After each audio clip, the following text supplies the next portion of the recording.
আমার কাছে অনেক পেশেন্টরা আসেন যারা বলেন ডাক্তারবাবু বারবার কিডনিতে পাথর হচ্ছে, কি কি খাবার এড়িয়ে চলতে হবে। তাদের জন্য আমার বলা যে কিডনি স্টোন ম্যাক্সিমামই ক্যালসিয়াম অক্সালেট হয়, সুতরাং অক্সালেট সমৃদ্ধ খাবার আপনাকে বর্জন করতে হবে। যার মধ্যে আছে পালং শাক, বিট, বাদামের মধ্যে কাজু, বাদাম বিশেষ করে, চকলেট সেটাও কিন্তু আপনি, এবং পারলে সয়াবিনটা থেকেও বিরত থাকবেন।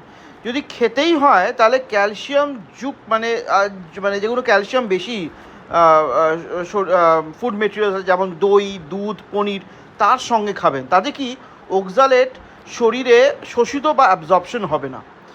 অতিরিক্ত লবণ খাওয়া থেকে বিরত থাকুন, কারণ যদি মোটামুটি আপনি 5 থেকে 6 গ্রামের বেশি সারাদিন লবণ খান, ধরুন একটা 1 গ্রাম প্যাকেট পাওয়া যায় ছোট্ট, সেটা যদি মানে পাতে লবণটা দিলেই যথেষ্ট, এক্সট্রা লবণটা না খেলেই ভালো। অতিরিক্ত প্রাণীজ protein, animal proteins, red meat, এগুলো কিন্তু থেকে আপনি না খেলেই ভালো।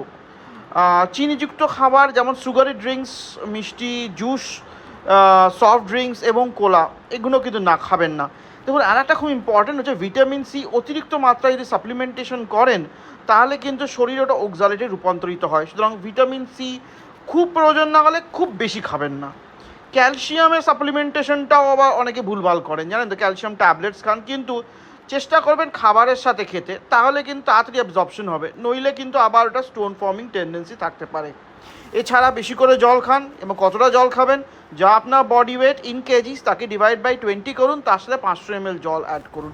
এই ছোটো ছোটো জিনিস যদি আপনি করতে পারেন, খুব ছোটোর মধ্যেই বললাম, তাহলে দেখবেন আপনার স্টোন ফর্মিং টেন্ডেন্সি অনেকটাই কম থাকবে।